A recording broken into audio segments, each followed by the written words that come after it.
बिस्मिल्लाहिर्रहमानिर्रहीम। अस्सलाम वालेकुम। आज हम फार्मेसी एक्ट 1967 स्टार्ट करेंगे। तो सेक्शन 1 है short title, extend and commencement. ये एक्ट फार्मेसी एक्ट के नाम से 1967 में इस्टेब्लिश हुआ। पूरे पाकिस्तान तक ये एक्सटेंड होता है और ये उसी टाइम इन्फोर्स हो गया था जब ये 1967 में आया था। सेक्शन 2 है डेफिनेशंस का। इसमें डिफरेंट डेफिनेशंस बता दी हैं और इससे रिलेटेड सेक्शन बताती हैं जहाँ पर इनकी डिटेल होगी। Clause A approved means approved under section 18 और एज द केस में भी section 19। Clause B central council means pharmacy council of Pakistan established under section 3. Council means a pharmacy council established under section 3. Medical institutions means an institution whose medical qualifications are recognized under medical council ordinance. ठीक है, तो central council क्या है? वो pharmacy council of Pakistan है जो कि section 3 के अंडर इस्टेब्लिश हुई है। और जो मेडिकल इंस्टीट्यूशन है वो किसके तहत रिकॉग्नाइज्ड हो? मेडिकल काउंसिल ऑर्डिनेंस के तहत। Clause E Pakistan pharmacist association, ये एसोसिएशन है जो कि रजिस्टर्ड हो under societies registration act 1860। Pharmacist कौन होगा? Means a person who is registered under section 24 in register A and register B. तो फार्मासिस्ट वो है जो कि सेक्शन 24 के अंदर इंडियन रजिस्टर में रजिस्टर्ड होगा। तो सेक्शन 24 पे जब हम पहुंचेंगे तो हम उनको डिटेल में पढ़ेंगे। Pharmacy institutions means the institution whose qualification of pharmacy are recognized under this act. और प्रोविंशियल काउंसिल कौन होगी? प्रोविंशियल, जैसे हमने ऊपर सेंट्रल काउंसिल पढ़ा, इसी तरह यहाँ पे प्रोविंशियल काउंसिल है जो हर प्रोविंस की अपनी होगी। Section 3 establishment of pharmacy council. Subsection 1 with in a period of 1 year from the commencement of this act. ये एक्ट जब आया तो उसके विद इन 1 ईयर में क्या क्या काम हुए? Clause A the federal government shall bye notification in the official gazette establish a central pharmacy council to be known by the name of Pharmacy Council of Pakistan। तो federal government ने अपने official notification में क्या जारी किया कि central pharmacy council जो कि जानी जाएगी फार्मेसी काउंसिल ऑफ पाकिस्तान के नाम से, उसको इस्टेब्लिश किया जाए।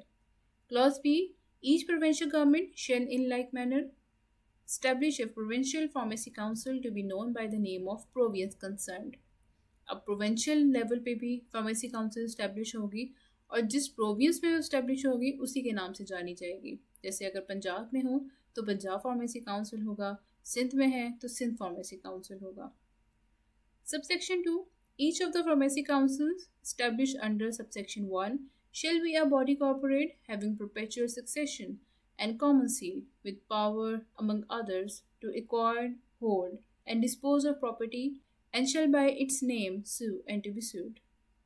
अब फार्मेसी काउंसिल चाहे वो प्रोविंशियल लेवल पे हो या फेडरल लेवल पे, जो भी फार्मेसी काउंसिल इस्टेब्लिश होगी उनकी इज्तिमाई जिम्मेदारियाँ होनी चाहिए, उनका कॉमन एजेंडा होना चाहिए, उनके पास जो पावर्स हैं उनको किस तरह इस्तेमाल करना है, किस तरह से प्रॉपर्टी को होल्ड करना है, एक्वायर करना है या डिस्पोज ऑफ करना है, किन के ऊपर लीगल प्रोसीडिंग करनी है, किन के ऊपर नहीं करनी है, किनको लाइसेंस इशू करना है, किनको रजिस्टर करना है।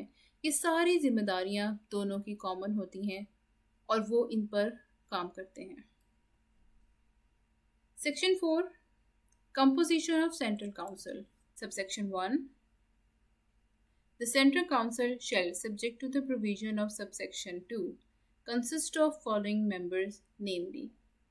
अब सेंट्रल काउंसिल में कौन कौन से मेंबर्स हैं उनकी यहाँ पर डिटेल बताई गई है। अब पहले मेंबर इसमें कौन सा है? Clause A the director general of health, government of Pakistan, ex officio who shall unless the federal government appoint any other officer to be the president, also the president of the council. अब president of the council कौन होगा? Director general of health, government of Pakistan का। और ex officio member, अब ex officio का मतलब ये होता है as a result of one's status और पोजीशन। कोई मेंबर जो ऑलरेडी किसी और पोजीशन पे काम कर रहा है, किसी और पोस्ट पे काम कर रहा है, किसी इदारे में काम कर रहा है, तो उसको federal government as a president appoint कर सकती है। किसका? सेंट्रल काउंसिल का। एक्स ऑफिशियो का मतलब यही होता है कि एक पर्सन जो ऑलरेडी एक जगह पे काम कर रहा है ठीक है, तो उसको एडिशनल पोजीशन दे देना। ठीक है, यहाँ पर जैसे director general of health government of Pakistan ex officio unless the federal government appoint any other officer. ठीक है, director general of health government of Pakistan वो यहाँ पर एज ए प्रेसिडेंट काम करेगा सेंट्रल काउंसिल में, अनलेस कि फेडरल गवर्नमेंट किसी और ऑफिसर को एज ए प्रेसिडेंट अपॉइंट कर दे। Clause B, the officer if any appointed under clause A to be the president of the council. ठीक है, तो जो क्लॉज ए के अंडर अपॉइंट किया जाएगा वो उस काउंसिल का प्रेसिडेंट होगा। Clause C, 8 persons to be nominated by the federal government, out of whom one from each province shall be nominated in consultation with the provincial government concerned. One shall be a teacher of pharmaceutics and one a teacher of pharmaceutical chemistry. और कौन से members central council में शामिल हैं? 8 members होंगे जिनको federal government nominate करेगी, और उनमें हर प्रोविंस का एक पर्सन होगा जो कि अपॉइंट किया जाएगा प्रोविंशियल गवर्नमेंट के कंसर्न से, और उसमें एक टीचर होना चाहिए फार्मास्यूटिक्स का और एक टीचर होना चाहिए फार्मास्यूटिकल केमिस्ट्री का। Clause T, 1 person from each province to be nominated by federal government so far as may be in consultation with the provincial council concerned. Province से भी एक पर्सन होगा, जैसे ऊपर भी बताया कि उन 8 में से हर प्रोविंस से एक पर्सन होगा जिसको प्रोविंशियल गवर्नमेंट की कंसल्टेशन से उसको अपॉइंट किया जाएगा। तो ये बात वही हो रही है कि हर प्रोविंस से एक पर्सन होगा जो कि फेडरल गवर्नमेंट नॉमिनेट करेगी और वो प्रोविंशियल काउंसिल की कंसर्न से। ठीक है, यहाँ पर अब प्रोविंशियल काउंसिल की बात आ रही है, ऊपर प्रोविंशियल गवर्नमेंट की बात थी, यहाँ प्रोविंशियल काउंसिल की आ रही है। तो प्रोविंशियल काउंसिल के कंसर्न से एक एक पर्सन हर प्रोविंस से अपॉइंट किया जाएगा जो कि as a member of central council काम करेगा। Clause E, 1 person to be nominated by federal government in consultation with the Pakistan Pharmacists Association। और एक और पर्सन होगा जो कि नॉमिनेट किया जाएगा फेडरल गवर्नमेंट की तरफ से, और वो किसकी कंसल्टेशन से अपॉइंट किया जाएगा? Pakistan pharmacist association. Clause F, the drugs controller government of Pakistan. और जो लास्ट मेंबर यहाँ बता दिया है वो कौन है? Drug controller. Subsection 2, the federal government may by notification in the official gazette increase or decrease the number of persons to be nominated by it under clause C of subsection 1। और federal government अपने notification में इन members की तादाद बढ़ा भी सकती है और घटा भी सकती है जो कि स्पेशली क्लॉज C में नॉमिनेट किए गए हैं। Provide that the decrease in the number of members shall not affect the continuance in office of and the performance of functions by any member until the expiry of his term। अब अगर federal government central council के members की तादाद कम करती है तो उससे ये मेक श्योर करना है कि जो ऑफिस में काम हो रहे हैं, जो उनकी रूल्स एंड रेगुलेशंस हैं जिनके अंडर वो काम कर रहे हैं, जो उनके एजेंडाज हैं, उनमें कोई भी डिस्ट्रप्शन नहीं आनी चाहिए, वो कंटिन्यू रहने चाहिए। जिस तरह से काम चल रहा है उसमें कोई भी प्रॉब्लम नहीं आनी चाहिए, यानी कि मेंबर्स की तादाद कम करने पर काम पर इफेक्ट नहीं होना चाहिए, उनकी परफॉर्मेंस पे इफेक्ट नहीं होना चाहिए। Section 5, composition of provincial council. Subsection 1, a provincial council shall subject to the provision of subsection 2 consist of following members namely। अब यहाँ पर प्रोविंशियल काउंसिल के मेंबर्स का बता दिया है कि उसमें कौन कौन से मेंबर शामिल हैं। Clause A, the secretaries to the provincial government in the health department ex officio who shall unless the provincial government appoint any other officer to be the president also be the president of respective council। Provincial council के president कौन होगा? Secretaries to the provincial government of the health department. ठीक है, तो वो as a president जिनको unless के provincial government किसी और पर्सन को अपॉइंट कर दे as a president of provincial council, otherwise secretaries to the provincial government in health department यही एज ए प्रेसिडेंट काम करेंगे प्रोविंशियल काउंसिल में। Clause B, the officers, if any, appointed under Clause A to be the president of council। Clause A में ऊपर जो भी person appoint होगा वो एज ए प्रेसिडेंट होगा किसका? प्रोविंशियल काउंसिल का। Clause C, 5 persons to be nominated by the provincial government of whom one shall be an officer of that government. 5 member nominate करेगा प्रोविंशियल गवर्नमेंट और उसमें एक government का ऑफिसर भी होगा.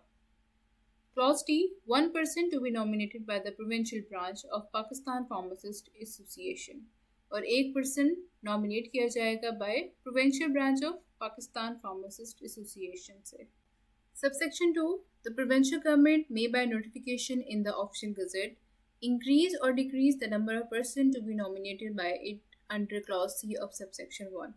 जैसे हमने सेक्शन 4 में पढ़ा था, सेंट्रल काउंसिल की जब बात कर रहे थे तब भी यही बात आई थी कि ये फेडरल गवर्नमेंट के हाथ में है, सेंट्रल काउंसिल की सारी चीज़ें. इस तरह यहाँ पर प्रोविंशियल गवर्नमेंट के हाथ में है कि वो इंक्रीज या डिक्रीज कर सकता है जो भी नंबर ऑफ मेंबर्स अपॉइंट किए जाएंगे, स्पेशली क्लॉज सी में. और अगर नंबर ऑफ मेंबर्स डिक्रीज होते हैं तो ये ऑफिस की कंटिन्यूस पर इफेक्ट नहीं होना चाहिए, उनकी परफॉर्मेंस इफेक्ट नहीं होना चाहिए. जिस तरह का काम चल रहा है वो चलना चाहिए. कि मेक श्योर होना चाहिए कि कोई भी काम उसमें कोई ब्रेक नहीं आनी चाहिए, कोई भी डिले नहीं होना चाहिए, टाइम पे सब चीज़ें अपनी पूरी होनी चाहिए अगर वो मेंबर्स डिक्रीज कर रहे हैं तो. Section 6, disqualification for membership. A person other than a professor of medical institution of a pharmacy institution or an officer of the provincial government nominated under clause C of subsection 1 of section 5. अब एक person जो कि अलावा हो किस किस के, professor of medical institution के, ऑफ ए फार्मेसी इंस्टीट्यूशन, और या कोई ऑफिसर है जिसको प्रोविंशियल गवर्नमेंट ने नॉमिनेट किया है अंडर क्लॉज सी. इन दो पर्सनस के अलावा अब कोई पर्सन प्रोविंशियल काउंसिल का मेंबर है तो वो उसको उसकी क्या क्वालिफिकेशन होनी चाहिए उस बारे में बता दिया है. तो वो person shall not be eligible for nomination as a member of council unless he is a pharmacist registered under register A. तो वो स्पेसिफिक उसके ऊपर कंडीशन उन्होंने बता दी है कि वो पर्सन फार्मासिस्ट ही होना चाहिए जो कि रजिस्टर ए के तहत रजिस्टर्ड हो. ठीक है, तो एक person other than professor of medical institution of A pharmacy institution और ऑफिसर है प्रोविंशियल गवर्नमेंट ने जिसको नॉमिनेट किया है. इन दो के अलावा अगर कोई पर्सन प्रोविंशियल काउंसिल का मेंबर है तो वो फार्मासिस्ट ही होना चाहिए जो कि रजिस्टर ए के तहत रजिस्टर्ड हुआ हो. Section 7, Publication of Names. The federal government shall publish in the official gazette the names or the official titles of the members of the council. तो फेडरल गवर्नमेंट क्या करेंगे, जो भी ऑफिशियल मेंबर के नेम्स होंगे वो सारे पब्लिश करेंगे अपने ऑफिशियल गजट में. Section 8, term of office. Subsection 1, subject to the provision of subsection 2, a member other than an ex officio member shall hold office for a period of 3 years commencing on the day on which he assumes office and shall be eligible for renomination. Member other than ex officio member. ठीक है, x officio member हम पढ़ चुके हैं जैसे central council में और provincial council में जो कि प्रेसिडेंट है. ठीक है, वो थे एक्स ऑफिशियो मेंबर. उनके अलावा जितने भी पर्सन हायर किए जाएंगे सेंट्रल काउंसिल में या प्रोविंशियल काउंसिल में, उनका जो टर्म है वो 3 साल की है, यानी कि 3 साल तक वो उस काउंसिल में काम करेंगे. ठीक है, और 3 साल के बाद वो एलिजिबल भी हो सकते हैं कि उनको दोबारा अपॉइंट कर लिया जाए, दोबारा 3 साल के लिए अपॉइंट कर लिया जाए, लेकिन उनकी एक टर्म जो है वो 3 साल की ही होगी. Provided that, notwithstanding the expiry of his term, a member shall continue to function until his successor assumes office. एक पर्सन है, 3 साल की उसकी टर्म थी, 3 साल बाद उसकी टर्म एक्सपायर हो गई है और उसकी जगह किसी और मेंबर ने आना है. जब तक वो दूसरा मेंबर नहीं आएगा पहले वाला मेंबर काम करता रहेगा, यानी कि वो सीट वेकेंट नहीं रहेगी जब तक कि दूसरा मेंबर आके अपना काम रिज्यूम नहीं कर लेता. Subsection 2, where the federal government or as the case may be the provincial government, upon recommendation of a majority of the members of council, is satisfied that a person of council is negligent in the discharge of his duties or is guilty of any unprofessional or dishonored conduct or is otherwise not competent to perform the functions of a member.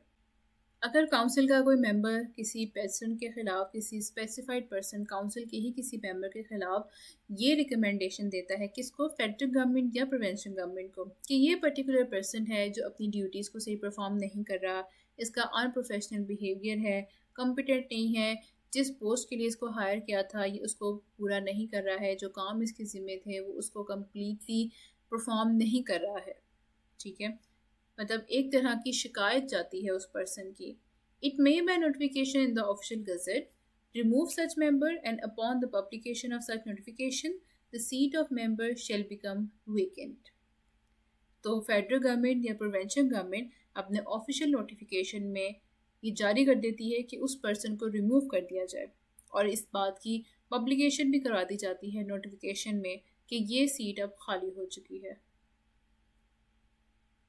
तो federal government या provincial government किसी council के member की recommendation पर अगर किसी दूसरे member की कोई शिकायत आई है कि वो अपना काम सही परफॉर्म नहीं कर रहा, अपनी ड्यूटीज़ नहीं पूरी कर रहा है, तो फेडरल गवर्नमेंट या प्रोविंशियल गवर्नमेंट अपने नोटिफिकेशन में ये जारी कर देगी कि उस पर्सन को रिमूव कर दिया जाए और फिर वो सीट वेकेंट हो जाती है। Section 9 filling of casual vacancy.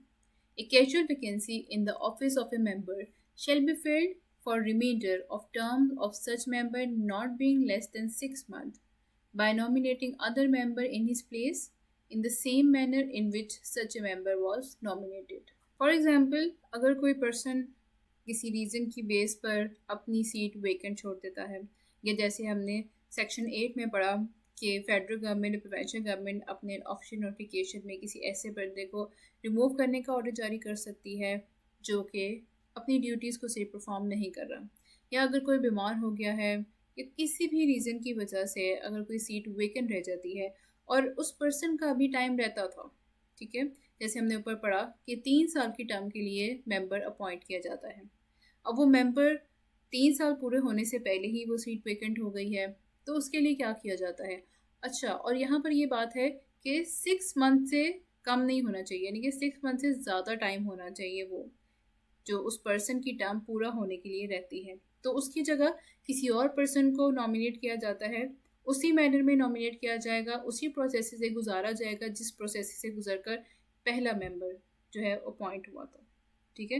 तो कोई भी कैजुअल वैकेंसी है ऑफिस में जिसको फिल करना है किसी ऐसे मेंबर की जो रिमूव कर दिया गया हो फेडरल गवर्नमेंट या प्रोविंशियल गवर्नमेंट से, वो बीमार हो गया हो या किसी भी रीज़न की बेस पर वो सीट वेकेंट हो गई है, तो उसको फिल करना है, तो उसकी जगह किसी और पर्सन को ले आएंगे और उसको वैसे ही नॉमिनेट किया जाएगा, वैसे ही प्रोसेस से गुजारा जाएगा जिस प्रोसेस से गुजर कर जो पहले वाला पर्सन था जो 3 साल के लिए आया था उससे गुजारा गया था, ठीक है। जैसे सपोज टेस्ट हो रहा है, फिर इंटरव्यूज़ हो रहे हैं, तो वो सारी चीज़ें जो दूसरा मेंबर आएगा उस पर भी ये सारी अप्लाई होंगी, और ये टाइम 6 मंथ से ज़्यादा का होना चाहिए, तभी उस पर्सन को किसी नए पर्सन को वहाँ अपॉइंट किया जाएगा।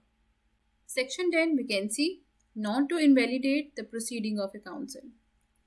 No act or proceeding of a council shall be invalid merely on the grounds of existence of any vacancy in or any other defect in the composition of the council। कोई seat vacant हुई है या कोई भी composition में defect है जिसको ठीक करना है, कोई मेंबर है उसको एक्सचेंज करना है, किसी की शिकायत है जिसको रिमूव करने की ज़रूरत है, ये जितनी भी चीज़ें होंगी कोई वैकेंसी को फिल करना है, इन सब चीज़ों को करने के लिए जो एक्ट और प्रोसीडिंग बता दिए हैं काउंसिल ने उनको फॉलो करना है।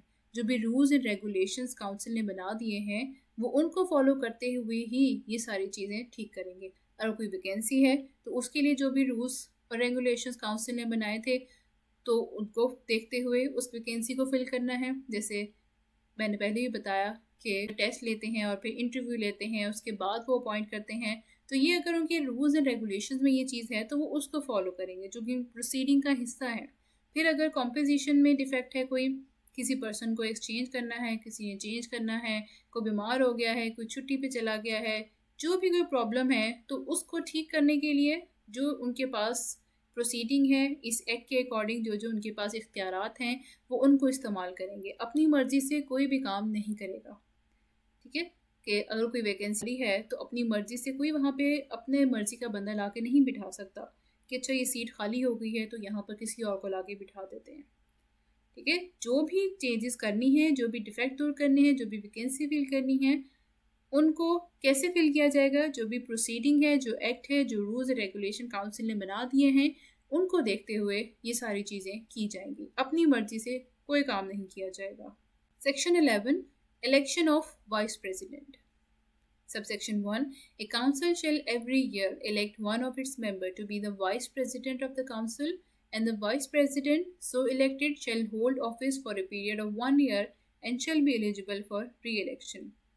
अब हमने प्रेसिडेंट तो ऊपर पढ़ा था कि फार्मेसी काउंसिल में फेडरल लेवल पे हो या प्रोविंशियल लेवल पे हो, वहाँ पे एक प्रेसिडेंट को अपॉइंट किया जाता है।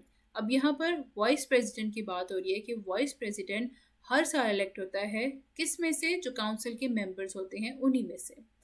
अब और जो वाइस प्रेसिडेंट इलेक्ट होता है वो 1 साल की टर्म होती है, क्योंकि हर साल इलेक्ट होता है तो ऑब्वियसली उसकी टर्म भी 1 साल तक ही होगी, और वो री इलेक्शन के लिए भी एलिजिबल हो सकता है। यानी कि ज़रूरी नहीं है कि 1 साल के बाद कोई और आ जाएगा, 1 साल के बाद वही प्रेसिडेंट दोबारा भी आ सकता है। Provide that Vice President shall notwithstanding the expiry of his term continue to function until his successor is elected. Vice president अपना काम करता रहेगा चाहे उसकी टर्म एक्सपायर हो गई है, लेकिन अगर जो नया वाइस प्रेसिडेंट सेलेक्ट हुआ है वो जब तक सीट संभालने नहीं आता, पिछला वाइस प्रेसिडेंट अपना काम करता रहेगा, सीट वेकेंट नहीं करेंगे। Subsection 2. The Vice President shall perform such functions as may be entrusted to him by the Council, and in the absence of President also the functions of President.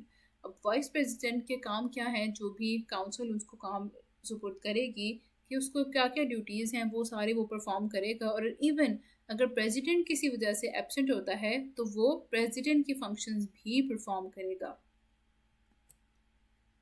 Section 12. Committees of a Council. Subsection 1. A council may constitute such committees as it deem fit for the purpose of advising and assisting it in the performance of its function. अब committees के बनाने का काम क्या है कि वो advice करेंगी, वो असिस्ट करेंगी कि किस तरह से काउंसिल बेहतर तरीके से काम कर सकती है। तो कमेटीज़ बनाने का बेसिक पर्पस यही है। Subsection 2. A committee constituted under Subsection 1 may co-opt as its member any person whose assistance or advice it may consider necessary for the efficient performance of its function.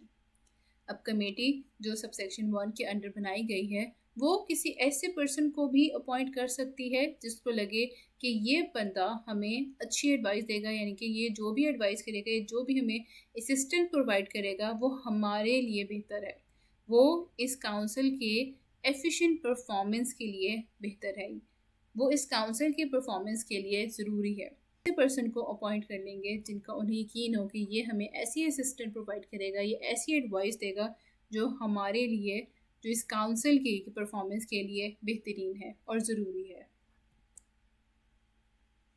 Section 13. Meetings of council.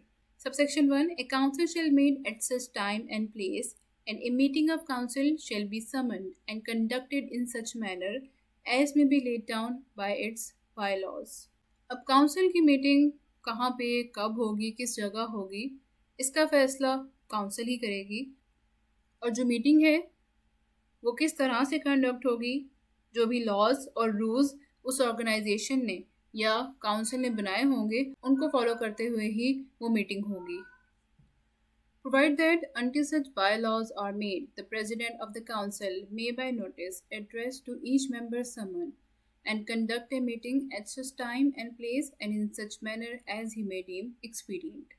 अगर तो bylaws बन गए हैं तो वो उन laws को follow करते हुए ही, उन rules को follow करते हुए ही meeting होगी, लेकिन अगर bylaws नहीं बने हैं तो President of the Council वो address करेगा हर person को, और वो ही decide करेगा कि किस टाइम पे और किस जगह पे मीटिंग होनी है और किस मैनर में होनी है, जो कि एडवांटेजियस हो, मौजू हो सबके लिए। ठीक है, तो अगर बायलॉज बन गए हैं, रूल्स बन चुके हैं काउंसिल के कि किस तरह से मीटिंग होनी है, किस जगह पे होनी है, किस टाइम होनी है, कौन कौन से मैटर डिस्कस करने हैं, तो उनको फॉलो करते हुए ही मीटिंग होगी। अगर बायलॉज नहीं बने हैं तो प्रेसिडेंट ऑफ द काउंसिल उसके पास ये अथॉरिटी है कि वो समन करे मेंबर्स ऑफ द काउंसिल को, मीटिंग कंडक्ट करे, किस जगह पे करनी है, कहाँ पे करनी है, किस मैनर में करनी है, वो प्रेसिडेंट पे डिपेंड करता है। वो उसको जो मौजू लगेगा वो उसके हिसाब से मीटिंग कंडक्ट कर लेगा। Subsection 2. The President and in his absence, the Vice President shall preside at every meeting of the Council, and in the absence of both the President and Vice President, the members present shall elect one amongst them to preside. अगर president absent है तो vice president उसकी जगह पे meeting attend करेगा, और अगर president और वाइस प्रेसिडेंट दोनों ही एब्सेंट हो तो फिर सब मेंबर्स किसी एक पर्सन को इलेक्ट कर लेंगे जो कि उनकी मीटिंग कंडक्ट करवाएगा। Subsection 3. The quorum of a meeting of the council shall be 1/3 of the total members of a fraction being counted as one. और quorum of the meeting कितना होना चाहिए? जितने भी members हैं council के उसका 1/3 होना चाहिए। A fraction being counted as one. इसका मतलब ये है कि जैसे भी पहले बताया कि quorum of the meeting जो है वो 1/3 होना चाहिए टोटल मेंबर्स का। अगर 1/3 को टोटल मेंबर्स का अगर 1/3 निकालें और अगर वो आंसर पॉइंट्स में आ रहा है, ठीक है, वो आंसर आ रहा है 15 पॉइंट समथिंग, 15.5 आ रहा है, 15.7 आ रहा है, तो अब 15 तो मेंबर्स हो गए। अब पॉइंट को किस तरह से कैलकुलेट करें? तो पॉइंट वाला 1 कैलकुलेट होगा, यानी कि 16 मेंबर्स वहाँ के मीटिंग में शामिल होंगे। Section 14. Annual Report. As soon as may be after the close of every year, the Central Council shall submit to the federal government an annual report giving an account of its proceeding, together with the statement of money received and expenses incurred by it during that year. तो central council federal government को हर साल अपनी report submit करवाएगी जिसमें सारी proceeding होगी, कितनी money receive हुई, कितने एक्सपेंसेस हुए, ये सारी चीज़ें अपनी रिपोर्ट में फेडरल गवर्नमेंट को सबमिट करवाएगी हर साल। Section 15. Appointment of secretary, officers and staff of the council. Subsection 1. A council shall, with the approval in the case of Central Council of the federal government and in case of Provincial Council of the provincial government, appoint a secretary from amongst persons eligible for registration as pharmacist in Register A on such terms and conditions as it may deem fit. अब council जो है, अगर central council है या provincial council है, दोनों एक secretary को अपॉइंट करेंगी among the person who are eligible, जो कि एज ए फार्मासिस्ट रजिस्टर होने के काबिल हैं, तो उनको कुछ टर्म्स एंड कंडीशंस पर जो उनको दुरुस्त लगे उस पर एज ए सेक्रेटरी अपॉइंट कर लिया जाता है। ठीक है, तो कोई भी पर्सन जो कि एज ए फार्मासिस्ट रजिस्टर ए में रजिस्टर होने की काबिलियत रखता हो, एलिजिबल हो, तो उसको फेडरल गवर्नमेंट या प्रोविंशियल गवर्नमेंट अपनी काउंसिल में एज ए सेक्रेटरी अपॉइंट कर लेंगे। Subsection 2. The council may also appoint such officers and staff as may be necessary for the efficient performance of its function. तो secretary के अलावा भी council officers या staff को भी अपॉइंट कर सकती है जो उनको ज़रूरी लगे कि परफॉर्मेंस के लिए, इन फंक्शंस को परफॉर्म करने के लिए इनकी अपॉइंटमेंट ज़रूरी है। Section 16. Finances. Subsection 1. The funds of the Central Council shall consist of such monies as may be placed at its disposal by the federal government. So Central Council के funds ऐसी money पर मुश्तमिल होते हैं जो कि फेडरल गवर्नमेंट के इख्तियार में रखे जा सके। ठीक है, and the funds of provincial council shell consist of fee received by it under this head. और प्रोविंशियल काउंसिल के फंड्स क्या होंगे? जो कि मनी उनको रिसीव्ड होती है इस एक्ट के under, and of such money as may be placed at it disposal by the provincial government, और वो रकम जो कि प्रोविंशियल गवर्नमेंट के इख्तियार में रखी जा सके। Section 17. Functions of the Central Council. Subsection 1. The functions of the Central Council shall be: Clause A. To approve examination in the pharmacy for the purpose of qualification persons for registration as pharmacist. सबसे पहले function क्या है central council का? कि examinations को approve करवाना for the purpose of qualifying person जो कि रजिस्टर्ड होंगे एज ए फार्मासिस्ट, तो उनके लिए एग्जामिनेशंस को अप्रूव करवाना ये फंक्शन है। दूसरा फंक्शन क्या है? To prescribe the subject in which the approve examination shall be held, उन सब्जेक्ट को अप्रूव करवाना, प्रिस्क्राइब करना जो कि अप्रूव एग्जामिनेशन के लिए हेल्ड करवाए जाएंगे। Clause C, to approve the courses of study and practical training in pharmacy for the purpose of admission to approved examination.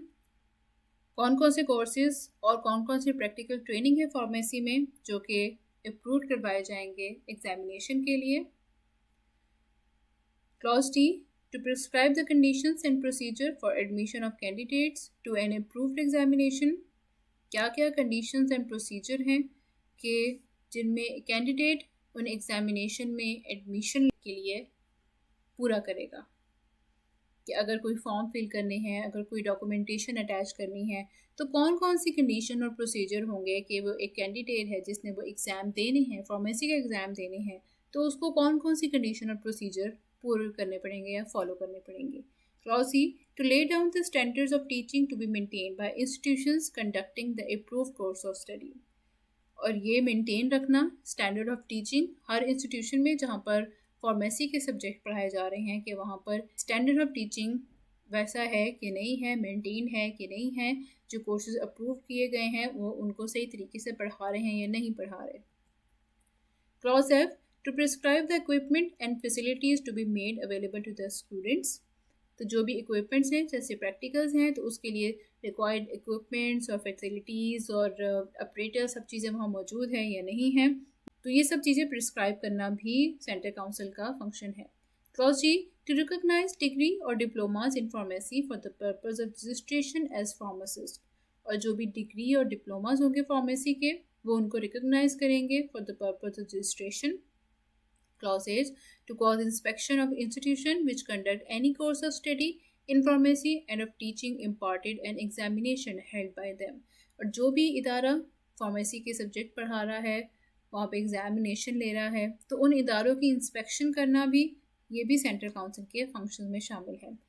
Clause I, to do such other act and things as it may empowered or required to do by or under this act। और इसके अलावा जो भी act होगा, जो भी उनको ज़रूरत महसूस होगी कि उनको ये काम करना है, ये फंक्शन परफॉर्म करना है, तो वो उसको कर सकते हैं इस एक्ट के अंडर रहते हुए।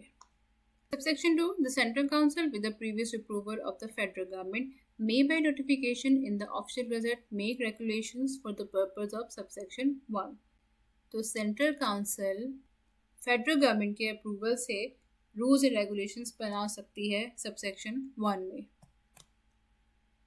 Section 18, approval of examination, subsection 1, any institution or authority including a provincial council which holds an examination in pharmacy may apply to the central council for approval of examination for the purpose of qualifying a person for registration as a pharmacist under this act।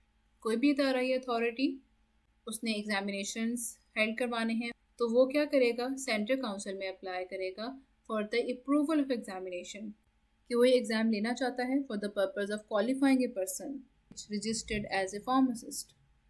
तो वो इदारा या वो authority कहाँ apply करेगी, central council में apply करेगी। तो सेंट्रल काउंसिल में कोई भी इदारा या इंस्टीट्यूशन या अथॉरिटी अगर उसने एग्ज़ाम्स लेने हैं तो वो सेंट्रल काउंसिल में अप्लाई करेगी, ठीक है, for the purpose of qualifying a person as a pharmacist.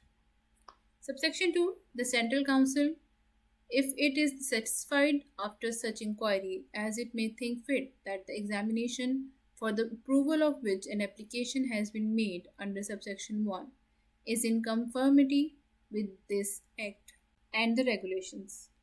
अब सेंट्रल काउंसिल है वो सेटिस्फाई हो जाती है आफ्टर इंक्वायरी कि ये इदारा, इस इदारे ने जो एप्लीकेशन दी थी कि वो एग्जामिनेशंस यहाँ पर हेल्ड करवाना चाहता है, एग्जामिनेशन लेना चाहता है, तो वहाँ की वो इंक्वायरी करवाते हैं। और जब सेंट्रल काउंसिल सेटिस्फाई हो जाए कि ये इदारा जो एग्जामिनेशन हेल्ड करवाना चाहता है वो इस एक्ट के अकॉर्डिंग है, जो भी रूल्स एंड रेगुलेशन बता दी हैं उसके अकॉर्डिंग है, shall approve the examination and by notification in the official gazette declare it to be an approved examination for the purpose of qualifying a person for registration as a pharmacist under this act। तो central council approve कर देगा उनके कि वो examination ले लें, अपने official notification में डिक्लेयर कर देगा कि ये इदारा या ये अथॉरिटी को उन्होंने इजाज़त दे दी है कि वो एग्जामिनेशन ले लें for the purpose of qualifying a person as a pharmacist. Section 19, Approval of courses of study. Subsection 1. Any institution or authority which conducts a course of study in pharmacy may apply to the Central Council for approval of such courses for study of the purpose of admission to an approved examination. अब अगर कोई इदारा या authority course of studies हैं pharmacy related जो वो अपने इदारे में पढ़ा रहा है या पढ़ाना चाहता है, तो उसको क्या करना है, वो कोर्सेज भी उसको अप्रूव करवाने हैं सेंट्रल काउंसिल से। तो सेंट्रल काउंसिल से वो इदारा या अथॉरिटी जो भी फार्मेसी सब्जेक्ट वो वहाँ पे पढ़ाना चाहता है वो सारे सब्जेक्ट वो अप्रूव करवाएगा सेंट्रल काउंसिल से। और उसका पर्पस क्या होगा, for the admission of an approved examination, ताकि जो कि अप्रूव्ड एग्जामिनेशन है सेंट्रल काउंसिल ने जो बता दिए हैं वो उनको इन अप्रूव कोर्सेज से ले सके।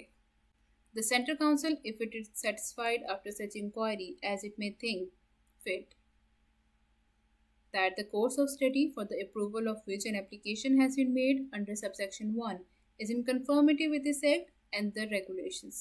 अब सेंट्रल काउंसिल सेटिस्फाई हो जाए कि जो भी अप्रूव कोर्स ऑफ स्टडी थे जिसके लिए उसने एप्लीकेशन दी थी, जो वो अपने दायरे में पढ़ाना चाहता है, वो इस एक्ट के अकॉर्डिंग है, जो भी रूल्स एंड रेगुलेशन उन्होंने बताए थे उनके अकॉर्डिंग ही है, shall submit the application together with its recommendation to the federal government and shall upon approval of the courses of study by the federal government declare it by notification in the official gazette to be an approved course of study।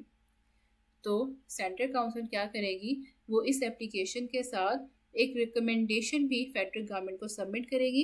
क्या recommendation होगा कि वो इस इदारे में इन courses को approve कर दे, तो फेडरल गवर्नमेंट अपने ऑफिशियल नोटिफिकेशन में ये अप्रूव कर देगी कि ये इदारा ये कोर्स ऑफ स्टडी पढ़ा सकता है for the purpose of admission to an approved examination. ठीक है, जो अप्रूव्ड एग्जामिनेशन वो लेना चाहता है फार्मेसी के, उसके लिए ये सब्जेक्ट अप्रूव्ड है। ठीक है, तो इस सेक्शन 19 में क्या है कि जो इदारा या अथॉरिटी चाहता है कि वो ये स्पेसिफाइड सब्जेक्ट पढ़ाए अपने फार्मेसी के लिए, तो वो क्या करेगा, सेंट्रल काउंसिल को एप्लीकेशन भेजेगा कि वो ये सब्जेक्ट अप्रूव कर दे। अब सेंट्रल काउंसिल इंक्वायरी करवाएगा, उसके बाद वो अगर सेटिस्फाई हो जाता है कि ये कोर्स ऑफ स्टडी ठीक है, इस एक्ट के अकॉर्डिंग है, कंफर्मिटी विद दिस एक्ट है, जो भी रेगुलेशन बनाई थी उसको पूरा कर रहे हैं, तो वो इस एप्लीकेशन के साथ फेडरल गवर्नमेंट को एक रिकमेंडेशन भी भेजेगी कि वो इन कोर्सेज ऑफ सब्जेक्ट को अप्रूव कर दें। तो फेडरल गवर्नमेंट अपने ऑफिशियल नोटिफिकेशन में डिक्लेयर कर देगा कि ये अप्रूव कोर्सेज हैं जो कि ये अदारा अपने स्टूडेंट्स को पढ़ा सकता है for the approved examination. At the end जो मेन पर्पस है वो एग्जामिनेशन है कि जो भी एग्ज़ाम लेने हैं उनके लिए क्या कोर्सेज होने चाहिए, क्या अप्रूव कोर्सेज हैं, तो वो कोर्सेज अप्रूव्ड होंगे तभी वो अप्रूव्ड एग्ज़ाम भी ले सकते हैं। Section 20, furnishing of information. Every institution or authority which applies for the approval of an examination under Section 18 or of a course of study under Section 19 or hold an approved examination or conduct an approved course of study shall furnish to the Central Council such information as the Council may from time to time require relating to। अब जो भी institute या इदारा apply करता है approval of examination के लिए, courses of study के लिए, तो उसको सेंट्रल काउंसिल को क्या क्या चीज़ें प्रोवाइड करनी है, course of study conducted and training given, examination held, ages at which students may undergo the course of study, equipment and facilities provided for the students, matter generally pertinent to the course of study, training and examination and standard of teaching.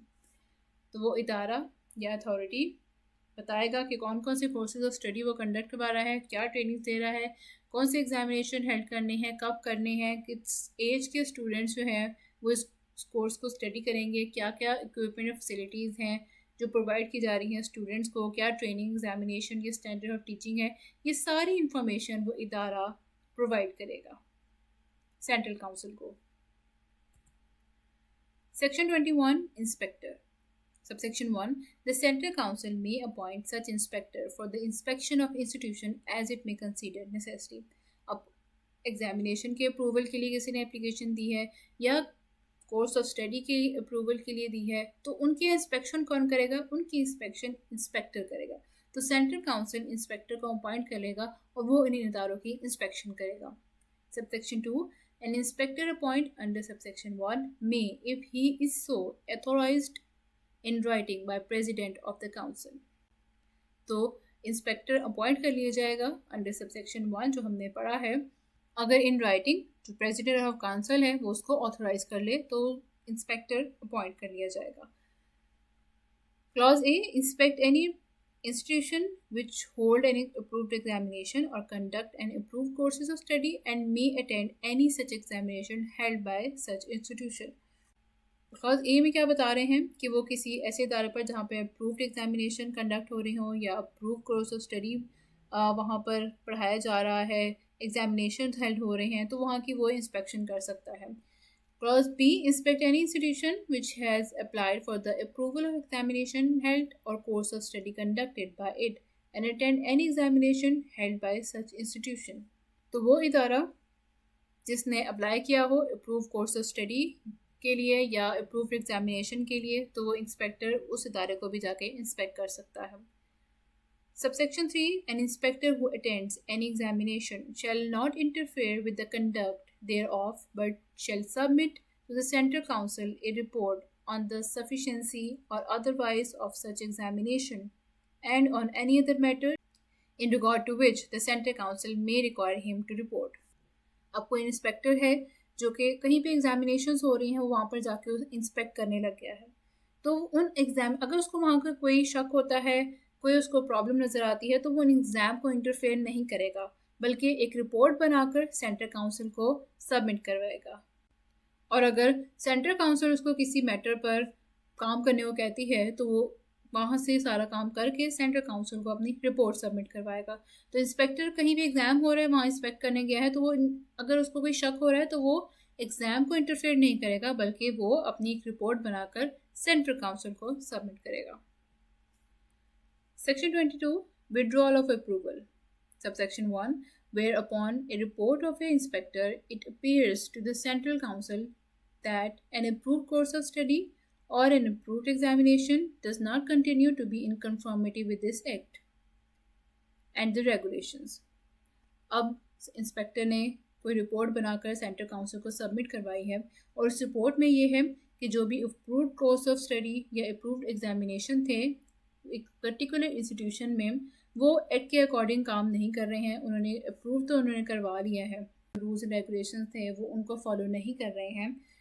The central council shall give notice to the institution or authority concern calling upon it to explain in writing why the approval of its course of study and examination should not be withdrawn. तो central council in writing उस इदारे को लिखेगा कि वो explanation दें कि ये उनके रिपोर्ट आई है, इंस्पेक्टर की रिपोर्ट है, इनकी ये गलतियां हैं, ये रूल्स एंड रेगुलेशंस को फॉलो नहीं कर रहे, इस एक्ट के अकॉर्डिंग नहीं चल रहे हैं, तो वो एक्सप्लेनेशन दें कि हम क्यों उनकी जो अप्रूव कोर्स ऑफ स्टडी या अप्रूव एग्जामिनेशन है उनको विदड्रॉ ना करें. वो उनसे एक्सप्लेनेशन मांगेंगे कि क्यों हम आपके सारे फ्लॉज हैं, तो क्यों हम आपकी विदड्रॉ ना करें, ऐसी क्या एक्सप्लेनेशन है जो आप हमें दे सकते हैं. Subsection 2, the institution or authority to whom a notice has been given under subsection 1 shall within 60 days from the receipt of such notice comply with the notice and may also make such representation to the central council through the provincial government as it may wish to make. अब जो इदारा है जिसको वो notice दिया था under subsection 1, वो 60 days के अंदर अंदर उस नोटिस का रिस्पॉन्ड करेगा. And also makes a representation, वो एक रिप्रेजेंटेशन भी देंगे सेंट्रल काउंसिल को, वो सारी अपनी चीज़ें बताएंगे कि क्या रीजंस थी, किन वजह से वो इन एक्ट को फॉलो नहीं कर सका, या क्या उनके प्रॉब्लम्स थे, कोई भी रीज़न हो सकती है. वो अपने जवाब में जो भी कहना चाहते हैं वो सेंट्रल काउंसिल को बताएंगे with in 60 days. Subsection 3, the Central Council, after considering the explanation given and any representation made under subsection 2 and any observation on the representation which the provincial government may think fit to make by notification in the official gazette, declared that its approval of course of study or examination conducted or held by institution or authority concerned shall stand withdrawn with effect from such date as may be specified therein.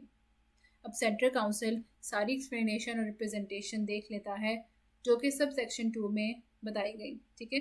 जो भी इदारा है उसने अपनी जो explanation दी है वो सारी सेंट्रल काउंसिल सुनेगा, या कोई ऑब्जर्वेशन है फेडरल गवर्नमेंट की, तो इन सब चीज़ों को मद्देनज़र रखते हुए वो एक ऑफिशियल नोटिफिकेशन जारी करेंगे जिसमें वो डिक्लेयर कर देंगे कि ये अप्रूव कोर्स ऑफ स्टडी या ये एग्जामिनेशन जो इस इदारे में हेल्ड होने थे वो इन डेट्स तक विदड्रॉन है। तो वो ऑफिशियल नोटिफिकेशन में क्या डिक्लेयर करेंगे कि ये अप्रूव कोर्स ऑफ स्टडी या ये एग्जामिनेशन जो ये इदारा करवा रहा था वो डेट्स बता देंगे कि ये इस डेट से इस डेट तक यहाँ पर बैन है, यहाँ बंद है, विदड्रॉन है, यहाँ पर अब ये दोबारा ये इन डेट्स में ना ये कोई इस तरह का सब्जेक्ट पढ़ाएंगे, ना यहाँ पर ये एग्जामिनेशंस लेंगे। और ये जो रूल होता है ये सिर्फ उन पे अप्लाई होता है जब अगर वो कोई नए एडमिशन कर रहे हैं, जो ऑलरेडी वहाँ पढ़ रहे होते हैं उनके ऊपर कोई पाबंदी नहीं आती है, वो ऑलरेडी अपना काम कंटिन्यू कर सकते हैं, वो उनकी पढ़ाई चलती रहती है। बेसिकली ये एडमिशन्स पे अप्लाई होगा, जो नए आने वाले स्टूडेंट्स हैं, जो पुराने वहाँ पढ़ रहे होते हैं उनके ऊपर कोई पाबंदी नहीं होती, वो अपने पढ़ाई करते रहते हैं। And every set declaration shall state that the course of study or examination conducted or held by such institution or authority shall be deemed to be approved only when completed or passed as the case may be before the date so specified।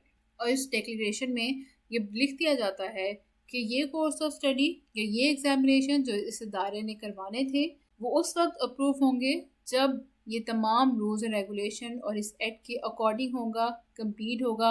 जब तक central council पास नहीं कर देती, approve examination ले ले या approve course of study पढ़ा रहे, जब तक ये पास नहीं कर देंगे, जब तक ये कंप्लीट नहीं हो जाएगा, जब तक वो रूल्स एंड रेगुलेशन के अकॉर्डिंग नहीं हो जाते, तब तक वो इनको इजाज़त नहीं देंगे। जब वो सारे अपने फ्लॉज दूर कर लेंगे, जब वो सारे उनको सेंट्रल काउंसिल इजाज़त दे देगा कि आप ठीक है यहाँ पे एग्ज़ाम हेल्ड करवा लें या कोर्स ऑफ स्टडी पढ़ा लें, तो ही वो अपने इदारे में रिज्यूम कर सकते हैं सारी एक्टिविटीज़, अदरवाइज़ वो नहीं कर सकते हैं। Section 23 functions of a provincial council. अब प्रोविंशियल काउंसिल के क्या क्या फंक्शंस हैं? To prepare and maintain registers of pharmacist and apprentices in pharmacy, pharmacist और अप्रेंटिसेस के रजिस्टर को मेंटेन करना, pharmacist to register pharmacist and grant certificate of registration, pharmacist को रजिस्टर करना और उनको सर्टिफिकेट ऑफ रजिस्ट्रेशन ग्रांट करना, एग्जामिनेशन कंडक्ट करना for the purpose of registration as pharmacist, और जो भी एक्ट या थिंग्स रिक्वायर्ड होंगी प्रोविंशियल काउंसिल के लिए वो उनको परफॉर्म करेगा।